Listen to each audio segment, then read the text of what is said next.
Pixel People Pod. Set up inside. Rewind the future fraud. The Pixel People Pod.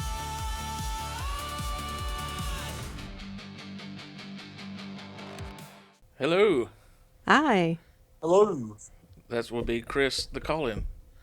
We have Chris on the line this week. Not in person, the Podfather, Chris. Yeah, some of us have got more important things to do, I guess, Yeah. Tama. I'm just kidding. Sorry. Yeah. Tell him what you're doing right now. I'm actually putting together my office recording studio to start doing my podcast again. Yeah. So, yeah, we have another one coming from Paper Shoes Media. So, Yep. We got it coming up. yeah. A couple of them soon. Yeah. I don't know if Yeah. anyone can tell yet, too, by the way, but we have new podcast equipment this week, and these microphones are hot.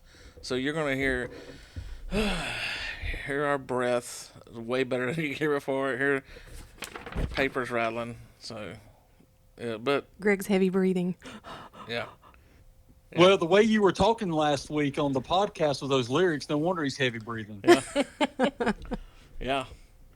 So we'll get to it, but the topic for this week was, I don't know what got me thinking about it. Probably the Corn Dog 7, probably. Yeah, it was talking about the mall jobs and all that stuff. Yeah. Yeah. So we decided that, I decided that I think this probably would have got vetoed if I threw it out there, but our first jobs, and it was going to be if you had a first job in the 80s, what was your job? But then it kind of flipped around where I said, you know what? For this one podcast, we'll let anybody talk about their first job. So I threw it out there, and I've got some friends of mine that messaged me and told me some stuff about their first job, so that not necessarily from the 80s, but we're going to run with it anyway. So, but anyway, we had some good responses from last week's, and we'll do another music one here pretty soon, don't you think? Absolutely. Yeah. Yeah. So, but probably the best, our favorite songs, that would be, you really got to weed that down. Your top 5 songs of the 80s? Please tell me we can do 10. Okay, we can do 10. So, Chris is And that'll just be her honorable mention ones. yeah, Chris will be 9 Aerosmith songs and Faith by, That's right. Yeah. You got to list. I don't have to be on the cast now. I'm good. yeah. So anyway, before we get into this, though, Jan's going to do Jan's Gnarly News. All right. Today being October 9th. Greg, you're going to love this one. October 9th, 1980. Despite years of hits in the UK, Gary Glitter declared bankruptcy. What was he known for, Greg? Yeah, being a pedophile. That's what he's known for, and he's in prison, locked up, hopefully forever right now. Well, I knew him from AC/DC song. Never was a... Chris, was you a big Gary Glitter fan? No, Yeah. not at all. The guy made bank, though, off every sporting event with that... Is that? Oh, Hey, yeah, that song. yeah. That's him. Yeah, Okay. and, I didn't even know it was him. When he got arrested, like, for the 10th time for kid stuff, they were like... People was coming out like, really, you've got to just stop this. You got to quit playing this at sporting games and all that stuff. But they announced that he lost the rights to it, so it's okay to play it now. That's what I heard. That's So good. Also, October 9th, 1981, during their North American tour, the Rolling Stones played in California. Their support act was Prince. I did not know this. yeah, he got booed off the stage. He got booed off the Was who? stage that night. Prince. Actually got You're booed gonna off tell the me stage. that you're going to tell me that Prince got booed off the stage. He got booed He off was the stage. opening for the Stones in the early '80s. It was like that. He that- was wearing bikini briefs and a trench coat. Yeah, the crowd was not ready for Prince. They Yet. threw beer cans at him and booed him off the stage. You know. I'll Prince, tell our you- beloved Prince. Yeah. Yeah, I've got a great story about watching a guy get booed off stage. I'll tell you later, but it was Okay. in person. I saw him get booed off stage. It was embarrassing. October 9th, 1984, Kathy Sullivan made history by becoming the first American woman to do a spacewalk Really? in space, What year not was on that? Earth. What year was that? 1984. Oh, okay. I guess off a space shuttle. October 9th, 1986, The Late Show with Joan Rivers premiered, making her the first woman in the U.S. to host a late-night television talk show. Yeah. And I know a little bit about this because Johnny Carson never talked to her again after she took that show. She used to be his number one guest host, and he thought she betrayed him by taking that job and basically cut her out forever. she talked about it for years, and he took stuff serious. So Yeah. October 9th, 1986, Kenny G made his first appearance on The Tonight Show starring Johnny Carson, ooh, which gave us the emergence of smooth jazz format. yeah, and I'm an idiot, but I've brought this up the last couple of weeks. Chris, what instrument does Kenny G play? Saxophone. See, I think we talked about this last week. Yeah, We did. I don't Yeah. see how you didn't know that. I always, because I don't listen to him, and all I saw was pictures, and it looks like he's playing a clarinet, and turns out it's not. It's a saxophone. It's a special saxophone. It's not, it looks like a clarinet. I'm sorry. Yeah. I always thought it was a weird looking saxophone as well. But my ex-wife was a massive Kenny G fan, so I knew all about him back Is in the day. that why you got divorced? Because she I was a would Kenny say G? that's a good one of reason them. to And divorce. she was a Duke fan, so Oh, Well, gosh. that one, That's she's a right. keeper, man. No, she obviously was not. Yeah. Yeah. The number one song in 1980, Another One Bites the Dust by Queen. Ooh, Anybody want to guess what the number one song in 1986 was? 1986. It was a Michael Jackson song. It was a Janet Jackson song, Ooh, what? When I Think of You. When I think of you. Oh, 1988's know. top song was Love Bites by Def Leppard. Yeah, That's a good song. Born on October 9th, 1985, Bruno Mars. Really? I looked up That's a good guy. births. He's I a didn't good see anything. performer. That's cool. That's cool. Talking about Queen song. You remember the big thing in the 80s about that song about parents getting... if you played Another One Bites the Dust backwards, it says, it's fun to smoke marijuana. Do you remember that? Yes, I remember. Chris, do you remember when we were all like, backward masking was going to turn us on to devil Yes. worshippers? Yes. Everything It never played did. backwards It never said worked. something. And if you play it backwards, I remember Robert Plant when they said like that if you played Stairway to Heaven backwards, it said something about Satan or something, and he said, I have a hard enough time writing lyrics the right way. I can never write lyrics that work both ways, backwards and forwards. Yeah. So I think the people who discovered that were probably high. That's probably why they thought that. So, They yeah. probably were Solid hearing thing. things. Yeah. then. yeah. yeah. So is it fun to smoke marijuana? We don't know because this podcast is DARE dare. So all right, Jan. And what- there you have another edition of Jan's Gnarly News. Yeah, we get it twice this week. Okay. You Cool. hope. Yeah. So anyway, let's talk about our topic. First jobs. I'm going to open up with mine first because mine is an interesting story because I have a first job, but I don't consider it my first job. And I'll tell you why. My first job, all my friends worked for Food Lion. Rodney, Todd, Matt, Michael, everybody I knew all had Food Lion jobs. And I desperately wanted to work at the Food Lion in Mountain View. So I applied and applied and applied. Finally got a call back, and it's for the Food Lion in Viewmont. They were just building it. It was a grand opening. They hired me as one of the first employees as bagger and all that stuff. Well, I took it hoping that maybe I could transfer it to the other stores later on. But I worked my butt off at that job. I was taking it serious. I always took everything serious and like that. I was hustling. I did everything. But it was right when summer was starting. And we had the grand opening, and then they cut everybody's hours. And so I remember working like the first Sunday there, and you weren't allowed to work past 10 o'clock if you were underage, under 18. They pushed us to like 11 o'clock. And right then I was like, this sucks. But they called me a couple times right when school let out.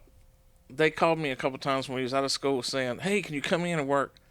It was the middle of the day, and I'm like, yeah, but I have to take a shower and drive in. It's going to be an hour more before I can get there. Well, we need help now. I was like, it's going to take me a minimum of an hour to get there. Well, just forget it. So they call me in one day, and they go, Greg, I'll let you go. You're fired. And I'm like, why? I worked my butt off. I seriously worked twice as hard as the rest of them. And he goes, and this is the lamest excuse anybody ever got fired from a Food Line. Well, we noticed that when you're putting up misplaced items that you threw a pack of Oreos on top of the pinto beans on the pinto aisle. And I'm like, seriously? Yes. And you were putting misplaced items in the wrong place. And so that tore me up, man. I was so upset going home that night. The next day or two later, my dad's telling me, he goes, look, They overhired, overstaffed for it when it opened. They had to let some people go. That was just their excuse. I watched this one guy that worked there around my age when they were yelling at closing time, like, hurry up, we're gonna shut down, we're closing. After everybody spot mopped and all that stuff, I watched him take a can of something and go over to where they had the centerpiece thing that had ice packed and had country ham and stuff in it. I watched him bury that can of like beans under the ice and pile ham over it. That's what other people were doing, and I laid one thing when it's like it's time to go. I laid it down. That ate away at me forever. And so I don't consider Food Line. I worked there less than a month. I do not consider that my first job because they robbed me. So my first job I consider Subbies. When I went to Subbies, What a goat. with I love that place. within a week I got a raise there because I stepped right in and helped out in a busy time. And Dave, the boss, said his wife was manager then, and she goes, hang on a minute. Okay, so anyway, Subbies, within like 4 or 5 months, I had the keys to the place.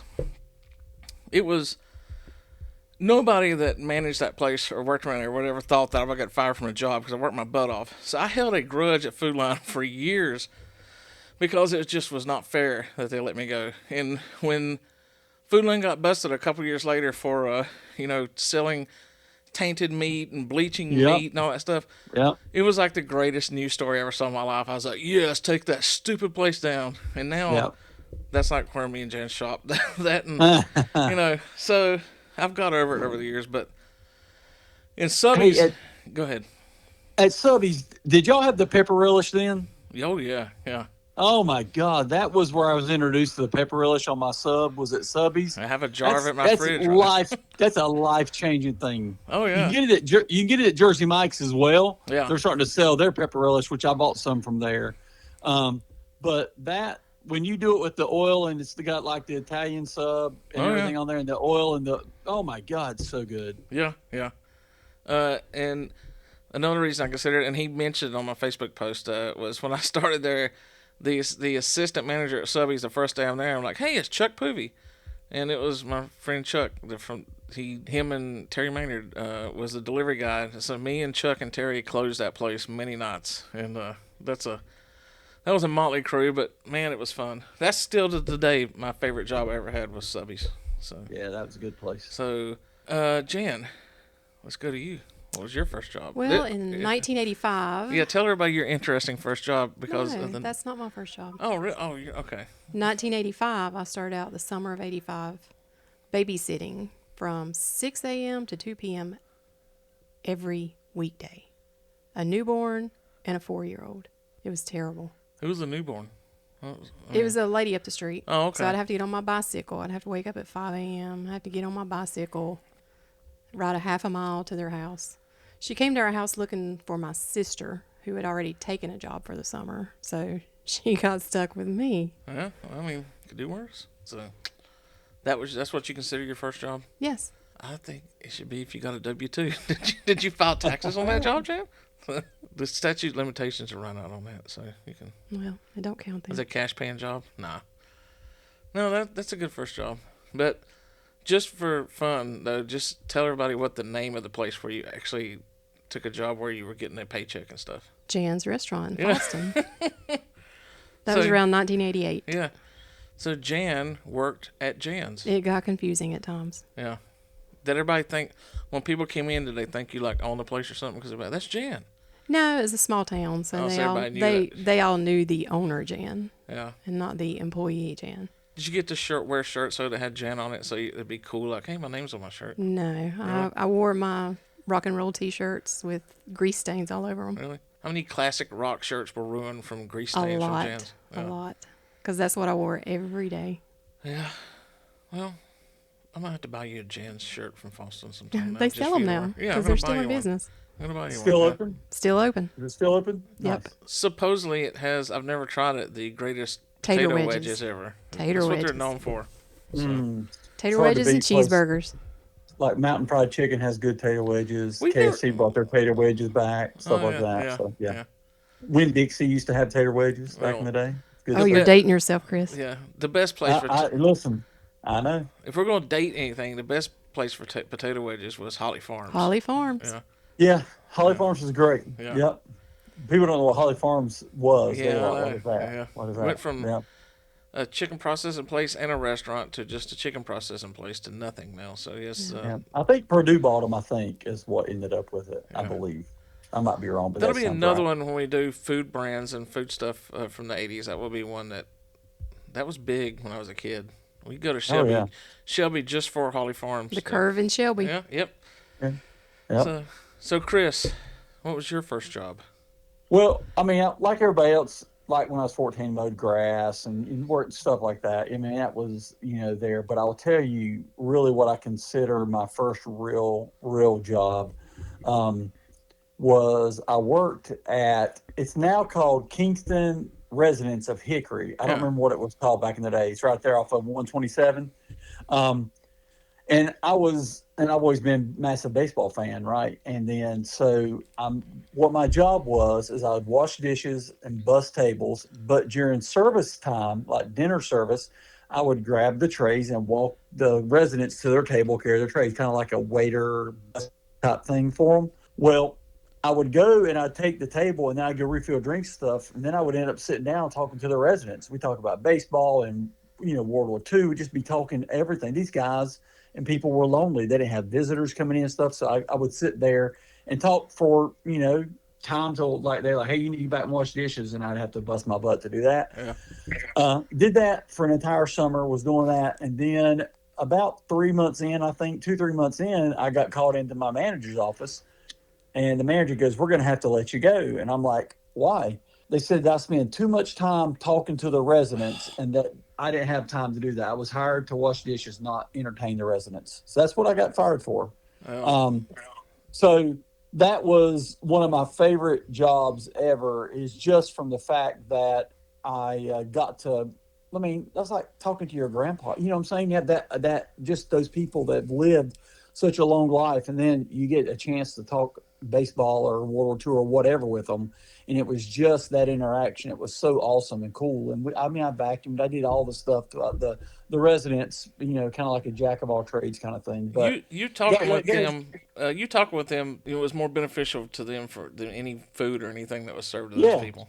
Yeah, and it was beneficial to me too. I mean, it meant the world to me more, as much as it did them, I'm sure. So I got fired for that. That was the first job I ever got fired from, and I've not been fired many times in my life, but that was my first. Yeah, I like to think that looking back on it, how me and Jan are living proof. We talk about all the time about how everything happens for a reason, and I like to think that I probably got fired from Food Line for a reason, just because it drove me to where I took everything I did after that job-wise so serious.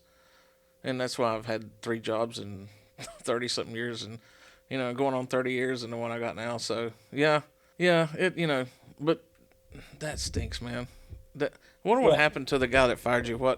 Hopefully bad things happened to him. I don't know. Hopefully he ended up in some crappy nursing home somewhere and nobody comes to see him. That would be the perfect thing. Yeah, that would be the perfect punishment. Then I got a job after that working at the Fresh Air Galaxy there in Viewmont up the road, and was there for about 2 years. So bagging, stocking, doing all that good stuff. So the difference in like lives between me and Jan was, I told her the other day about your Fresh Air thing, and she had never heard of that because that was a Hickory thing, and she was from Cleveland County. So what was the equivalent of like the IGA in Shelby? Was there one there? No, I just remember like Bilo, Winn-Dixie. Well, I'd say the Fresh Air Galaxies were similar to the IGAs because the IGAs are independently owned. Each one of them, I think, are owned by like a person, not a corporation. I think. Yeah.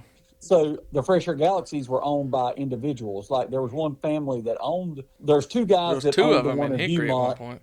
Yeah, they owned the one in Viewmont. Then they opened the other one, but I don't know if they owned all of them. But they owned that one there. The 2 guys owned that one there in Viewmont. When that last one closed, people were crying. I mean, it's like, we've lost our Fresh Air Galaxy.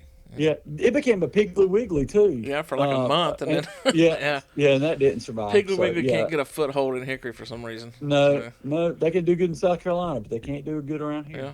What else did y'all have in besides Bilo and Winn-Dixie? Anything That's else? all I remember. We had Ingles. I'm sure you had Ingles, right? I don't remember having an Ingles. We had Not in the Kroger in 80s. Hickory, Yeah, we had a Kroger in Hickory at one point. right beside Roses. Yeah, Yep. that's where my buddy Brad, he worked at Kroger. He was working at That was a Kroger cool around grocery the same store. time I was at Rose's. But Yeah. yeah, I should have got Brad calling on this too, but he's busy setting up his. This episode, by the way, brought to you by the State Cinema in Newton, which is now owned Oh, by wow. Brad and Alan. So you know, Really? I'd give them some free publicity there. Go watch a movie at the State Cinema. Support local owners. So yeah. Well, Chris, I'll let you go so you can go back to finishing up your office. Well, I will get it done, and I'll send you some pictures of it when I finish up. Okay. All right.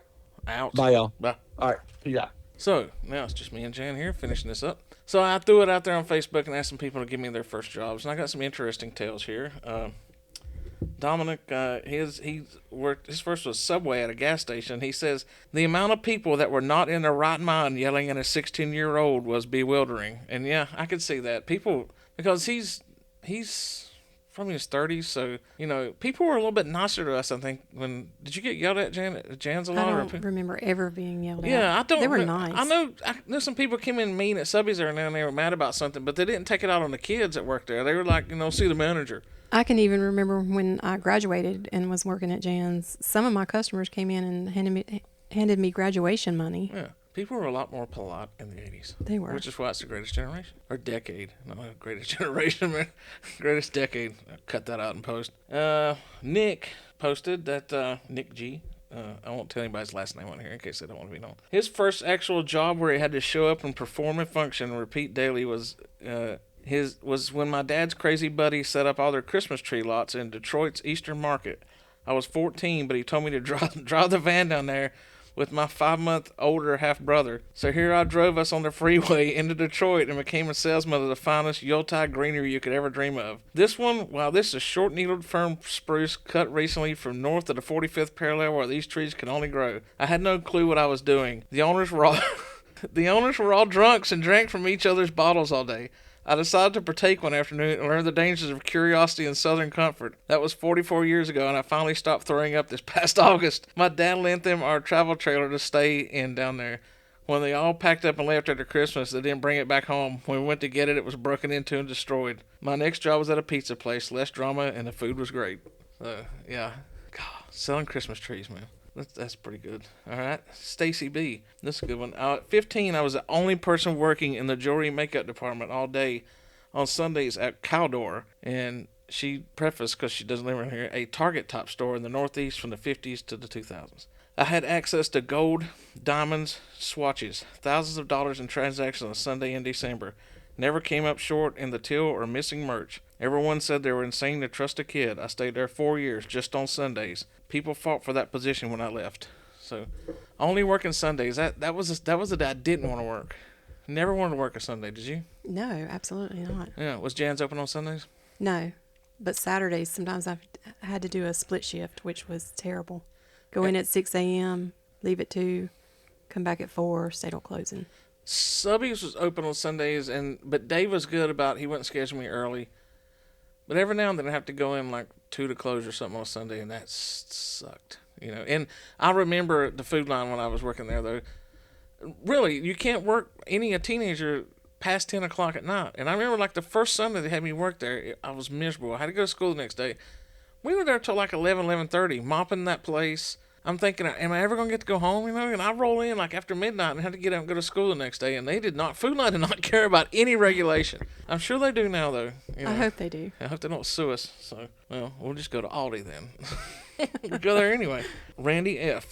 My very first public job was at a Safeway store across the street from our church. I was 16. My father worked at the Safeway warehouse down the street. Manager David was a deacon at the church of my dad. Bag boy, cart guy, general do whatever they needed guy. A week into the job, I made the mistake of walking into an office I was obviously not supposed to go into. I'm going to clean this up. Dave, the manager, was I guess making friendly with a female cashier. Dave panicked and I was fired. But David temporarily forgot about my dad. Long story short, my dad asked why I was fired. I told him the truth. David was no longer a store manager nor a church deacon anymore. I, on the other hand, went to work for Tom Thumb. So I guess that's a store that's This will be a weird first job right here. Julie B. Back in the 80s, Omaha was dubbed the telemarketing capital due to the no accent speaking voice and the massive amount of fiber optics running through the area for the Air Force Base. I can't fathom how many of us Omahans, that's how she wrote it, so, worked at a telemarketing center at some point, but in time that was my first paying job. I still remember the script and rebuttal standing slip books we had on our tiny portion of a massively long table full of us dialers on old heavy handset phones. Me, so let's go ahead and get you signed up for AAA today, okay? Caller, no thank you. Me, if I ask, is there any particular reason why? Caller, I can't afford it. Me, flips to the cost. You know, in today's economy, you can't really afford to do without it. Caller, click. So yeah, I can't imagine. I couldn't. You couldn't pay me enough money to be a telemarketer. It'd be really hard to do. I No. would get hung up on a lot. I mean, I'm at least nice with. Over the years, I've learned that everybody has a burden in life. Hey, you gotta. Michael Scott even went and worked as a telemarketer at night. Just hang up on them. Don't be a jerk. You know, I know people would be like, oh, okay, yelling at them and stuff. Just hang up, Yeah, I never yell at them. or just answer it immediately. Hang up. Don't even. So although who knows, maybe they might get penalized for hang-ups, but I'm not going to argue with them. I'm not going to. Here's a good one. Bob. My first job was sorting potatoes from a 50-pound bag into 5-pound bags. Nothing better than reaching into that big bag and grabbing a rotten, slimy potato. Oh, Bob, I feel your pain. I used to have to wash 50-pound bags of potatoes. Really? In my second job. Did you get a rotten, slimy one every now and then? Yeah. Yeah. It was a terrible feeling. And that smell, no matter how many times you wash your hands, that smell did not go away soon. Yeah, when we used to grow our own potatoes, Dad would put them in crates in the basement in that back room in Dad's house and Dad and Mom's house. And after a while, they would start growing eyes and they'd get, you'd smell them and then you'd know there'd be bad one in there. It's like, I'd just rather buy them in the store. Wayne R. My first job was in a supermarket in Tennessee. And this is a recurring thing here. Until then, I didn't realize how many people were fooling around with their wives and girlfriends. I'd led a sheltered life and became a man of the world at 16. So yeah, I guess you see a lot Eye-opener. you see a lot of people coming in buying. So here, Jan, this is for you. Mike S. My first job was delivering newspapers at 12 years old, year long, all 4 seasons in Michigan. I helped my older brother out doing this while he was on a school trip. I came across a bunch of kids beating up on one kid. I tried to break it up, but just before I saw the brass knuckles knock me out, the guy I was trying to help ran away. Oh, wow. Yeah. You should have ran away too. The newspaper industry's rough, I'm telling you. I'm telling you. We'll have to do one on that someday. Jan can give us some stories about the newspaper I industry. can. Janet L. First job was babysitting the kids of a migrant worker's wife. I don't recall the mom's name or the girl's name, but the boy was named Earl. I fixed them dinner usually on a gas stove. Me being 14, 15 years old, it was still a little tricky for me. Anyway, one night the kids weren't listening very well and refused to go to bed when it was their bedtime.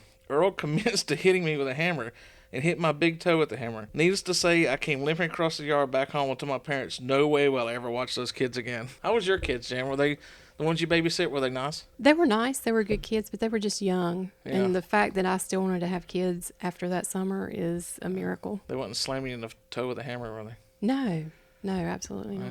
Well, yeah, I got one more here. This was the first one I asked, actually. Rodney M. I'll just say his name, Rodney Morris. He knows he's going to be on here. So this one I saved it to the end because it's pretty good, and it's going to get me back on another rant. Rodney, first job, Food Line in Mountain View, North Carolina. At the age of 15 in 1988, employers were allowed to hire someone under the age of 16, but only for certain retail, service, or office jobs. The hours we were allowed to work were limited. You couldn't work past 8 p.m. on a school night, and I think you'd only work a max of 18 or 20 hours a week when school was in session. Minimum wage in 1988 was $3.35 an hour, and I remember that because that's what I started that out at Subby's, and within a week I'd done so good he gave me a raise up to $3.75. So, that was a big deal. Yep. So that was big money back in the late 80s, It's good stuff, man. Taking that and then you think it don't get no better than this, and $3.75 now will not even buy you won't even buy you an energy drink. No, it won't. So if you worked the max hours as a 15-year-old, you'd be bringing home after taxes around $40 a week. Even after turning 16, we still were only scheduled for 20 to 30 hours a week. We got paid every 2 weeks. I remember that a good paycheck was 3 figures, but that wasn't always guaranteed. So let's say I brought home 100 every 2 weeks. Gas is about 90 cents a gallon, and my car held 19 gallons, so a typical fill-up was around $15. I had to set $10 aside every paycheck for car insurance. That left me with less than $40 a week for other expenses. Because I would often blow all my money on clothes, music, movies, etc., sometimes I'd be at work and realize I didn't have any money to buy a snack at break time, so I had to come up with creative ways to find food. One night at work, I was hungry and didn't have any cash, so I went to block the cookie aisle. Blocking is when you move the product to the front of the shelf, which, I did that at Food Line. Did it well, too, in case that manager's listening. I took a razor blade out of a box cutter and pinched it between my first and middle fingers so that the blade would cut the packaging of the cookies when I would grab them. If a perishable good was open or damaged, you had to either throw it away or take it to the back of the store by the loading dock where there were large boxes to place those items. I would take those cookies to the break room if there's no one in there, eat as many as I wanted, then put the package in the damaged box by the dock. The best part was that I was a bagger and not a stalker. If a package looked like it was cut with a razor, it would appear to be the mistake of a careless stock person opening a carton of cookies, not a scheming bad boy who was bad at managing money. Now, the adult in me would be like, why would you do that? That's stealing. But I'm not. The adult in me is not in there. Well, it's not really stealing, but I mean it is. But I'm the guy that got fired from Food Line for putting Oreos on a pinto bean bag. So you know what? Good on you, Rod. I hope it was Oreos you cut open, because Food Line deserved it. They should have hired me in Mountain View. So yeah, I still bring this up. Just Someone's bitter. yeah, I've worked my way up in the basically management at every job I've ever had. Food Line let me go for putting the Oreos on a pinto bean bag. I will never get over that. I hold a grudge. Yet you still eat Oreos. The Oreos didn't do anything to deserve to hate. Just that store man. I remember going and picking up my paycheck that after that they let me go too, and the store manager smiling and shaking my hand, being nice to me, and I just wanted to you just lucky I don't swing on you as a little 16-year-old. I wasn't little, but So yeah, Food Line, Food Line in the 80s, I had a little beef with. But, yeah, well, I think we can wrap this thing up now. Most people are giving in, but my nephew talking about his first job when he was starting at 8 years old was just working for his dad's landscaping business. But I think one thing I will say at the end of this, though, and I think you would probably agree with me, Jan, that everybody should have to work in retail or in the public. Or in a restaurant. Yeah, at least once in life to understand how everybody else has to deal with people. I think it would make everybody a little kinder if they had to do those jobs. A lot of politicians, I know career politicians, it's like you've never worked a real job. You don't know how the real world is. That's one of my biggest beefs with politics is a lot of people just go right into it and, that's not knocking you, but it's like, you should have to put in a shift somewhere, not just for the cameras, go take a week and just volunteer somewhere working with the public. And well, I guess I'll do it for this week. Thanks for listening if you are. And we will be back next week with another great topic. Shine on.